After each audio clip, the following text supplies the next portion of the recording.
You Dragon Ball GT fans are confusing. I just don't get it. Why do people like Dragon Ball GT so much? I mean, I think the ending is cool and Super Saiyan 4 is great, but people love the series to a point that it blinds them when it comes to Dragon Ball Super. Now, of course, that last part only applies to a select group of people. There are some people who can explain why they like GT and there are some who can't. I can even admit that I like GT more than Super, even though Super is much, and I mean much better. So here's what I'll do in this video. I'm gonna give 5 reasons as to why I think people like Dragon Ball GT so much and figure what is most likely the reason people like GT more than Super. Oh, and before we dive deeper, if you're enjoying where this is heading and haven't done so already, make sure to hit that subscribe button. That way you won't miss out when we tackle even more of the legendary franchise that is Dragon Ball.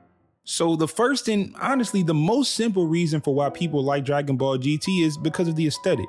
Dragon Ball GT has a distinctly darker tone that sets it apart from both Dragon Ball and Dragon Ball Z. Unlike the vibrant, adventure-filled visuals of Dragon Ball or the high-energy, sometimes intense animation of Dragon Ball Z, GT opts for a more somber, muted color palette. When we examine the color palette, GT's colors are often more subdued, leaning into darker shades of red, green, and blue compared to the brighter palettes used in Dragon Ball and Dragon Ball Z. Despite criticism of its story, its aesthetic and ambiance capture a feeling of a last, more introspective journey for Goku and his friends, adding a touch of finality and reflection to the series' visual landscape. I've always given GT its credit when it comes to being a visual standout within the Dragon Ball franchise, but as unique as it is, that can't be the reason that people think it is better than Dragon Ball Super. So let's move on to my next reason. The sense of adventure in Dragon Ball GT is about as deliberate of a callback to the original Dragon Ball, where Goku, a young boy with boundless curiosity, embarks on an epic journey across different lands and encounters quirky yet dangerous foes. In GT, this spirit is revived with Goku, Pan, and Trunks venturing across the galaxy to collect the Black Star Dragon Balls, encountering new planets, alien species, and unforeseen challenges. There are much greater stakes this time, but this cosmic journey brings back the idea that there is a vast world, or in GT's case, universe, full of mystery and danger that the protagonist must explore and conquer, a core element that defined Dragon Ball's initial charm. This reintroduction of adventure has led some fans to argue that Dragon Ball GT offers a more well-rounded experience than Dragon Ball Super, which focuses heavily on power-ups, tournaments, and escalating power levels. Super emphasizes grand battles and the constant push towards higher forms of power, which, while exciting, sometimes sidelines the exploration and discovery aspects that were so integral to the original series. In comparison, GT's focus on the journey and the quest for the Black Star Dragon Balls is less about who can achieve the next level and more about the thrill of the unknown, problem solving, and character-driven storytelling. For fans who appreciate a slower, more exploratory pace and an emphasis on variety over power scaling, GT is for you. It brings back a kind of adventure that is less prevalent in Dragon Ball Super's high-stakes battles. Yet in saying all of that, GT's heavy focus on adventure is only a main focus in the first saga. So even if that was something that longtime fans resonated with, that section already isn't good, and that alone definitely isn't better than all of Super. So what could be another reason as to why people like Dragon Ball GT so much? Super Saiyan 4.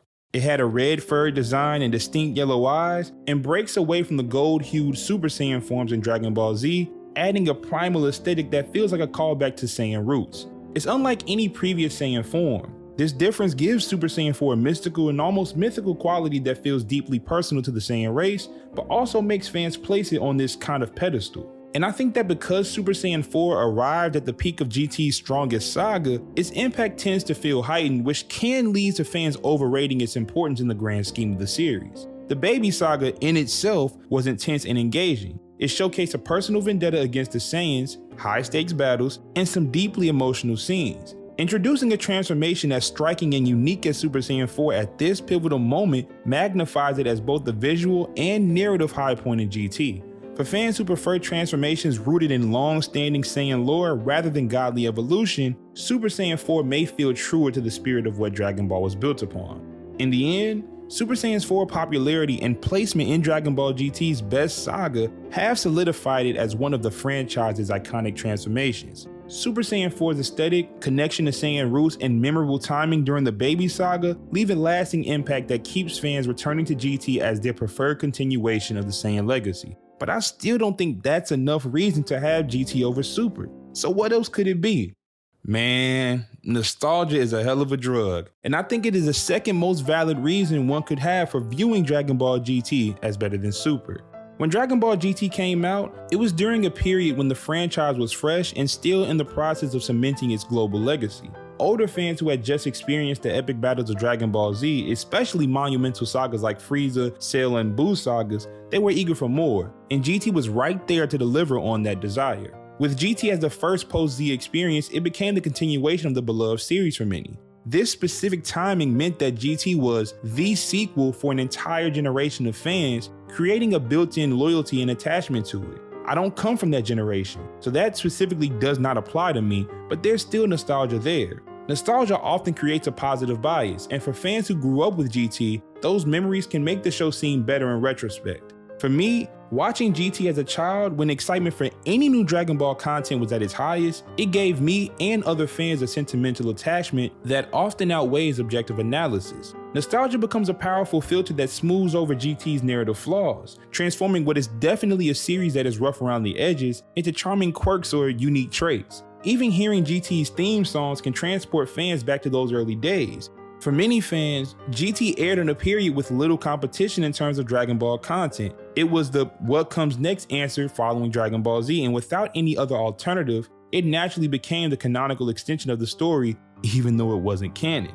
In contrast, Dragon Ball Super, released more than a decade later, returned to a much more saturated anime market where fans had a broader range of high-quality series to choose from.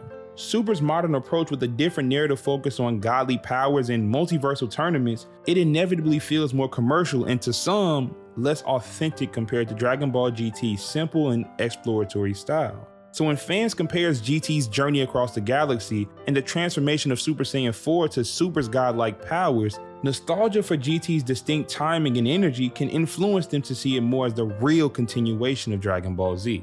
Now, I can speak for me.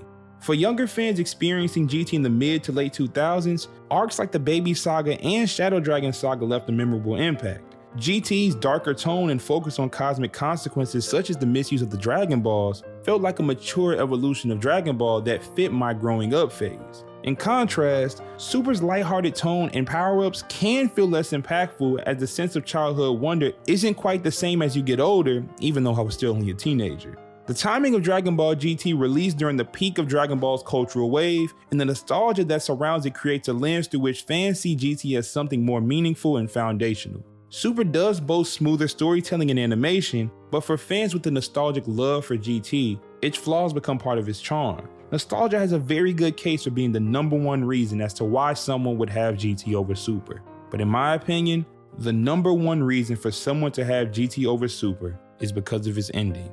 Now listen, Dragon Ball GT's ending is perfect. Those last 2 episodes may be the 2 greatest episodes in the franchise. Now don't get it twisted, the ending of GT works so well because of Dragon Ball and Dragon Ball Z. There's nothing GT did to enhance that moment, but I can't deny the impact that it could have on someone. For nearly 2 decades, it served as the final chapter of the Dragon Ball story. In its final scenes, GT brings a sense of closure that is both emotional and fitting, as Goku, after countless battles, transformations, and journeys, transcends to a realm beyond human comprehension. After a lifetime of challenges, Goku's departure feels earned and symbolic. He doesn't just walk off into the sunset, he fades into a realm, as if he's finally leaving the mortal plane to become a legend.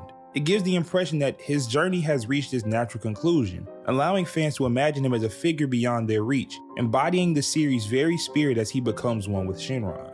The ending includes a flash forward that shows the descendant of Goku many generations later participating in a martial arts tournament. This subtly reinforces the idea that while Goku's individual journey is complete, his legacy lives on through his family in the generations to come. Then there's the scene where Goku bids farewell to his friends and family.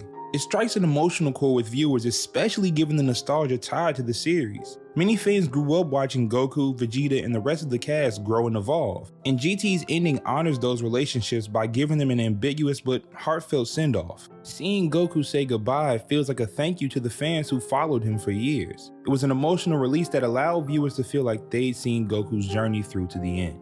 For nearly 20 years, GT's ending was the ending of Dragon Ball, and for a generation of fans, it felt conclusive and respectful to the story's legacy. Reopening the story with Dragon Ball Super, which is set between the Buu saga and the end of Z, doesn't provide the same sense of finality. Super's high energy, open-ended approach, and continuous power-ups risk losing the grounded sense of closure GT provided. For those who grew up with GT as the final chapter, reopening Dragon Ball without a definitive conclusion or with a lighter, less introspective tone like Super's can feel like a slap in the face. GT's ending gave fans a sense of closure that they're hesitant to replace or reopen unless another ending truly captures that same sense of finality and legacy. That is the only reason I can see that truly justifies a person thinking that Dragon Ball GT is better than Super. But if you think I'm wrong, let me know in the comments why. I'm interested to see what you think. But with that being said, if you haven't already, please hit the like button and subscribe for more videos like this. This is BigTune and thanks for watching. Y'all have a good one.